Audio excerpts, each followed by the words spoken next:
കൊത്തിയ മീൻ കൊത്തി. ഇല്ല ഇതില്ലേ കുഴിയാണ് അമ്മീ.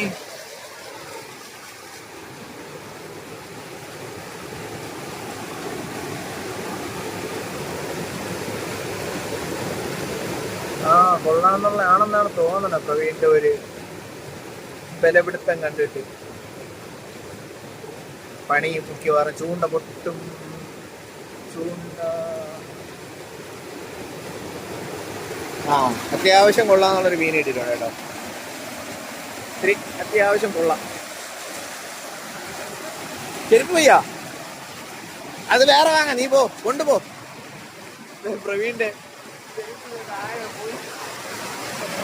പ്രവീണതാ പോകുന്നു. അപ്പോൾ നമ്മുടെ ഇന്ന് മൂന്നാമത്തെ മീനാണ് കേട്ടോ. നമുക്ക് കിട്ടിയ മീൻ കണ്ടോ, അത്യാവശ്യം കൊള്ളാമെന്നുള്ളൊരു 3/4 കിലോ സൈസിനുള്ള ഒരു അടിപൊളി നെടുമീനാണ് കേട്ടോ കിട്ടിയത്. ഇവനെ ഞാൻ ചവിട്ടിക്കൊണ്ടാണ് ഇവ ഇങ്ങനെ അനങ്ങാതെ കിടക്കുന്നത്. ഈ ചവിട്ടെടുത്ത ഉടനെ ഇവൻ ചാടിയൊരു പോക്ക. അപ്പോൾ പ്രവീണാണെങ്കിൽ കളഞ്ഞു പോയി ചെരുപ്പ് എടുക്കാൻ വേണ്ടി പോയിരിക്കുക. അവൻ വന്നാലേ ഇനി മീനിനെ പിടിച്ചിടക്കാൻ നടക്കുള്ളൂ.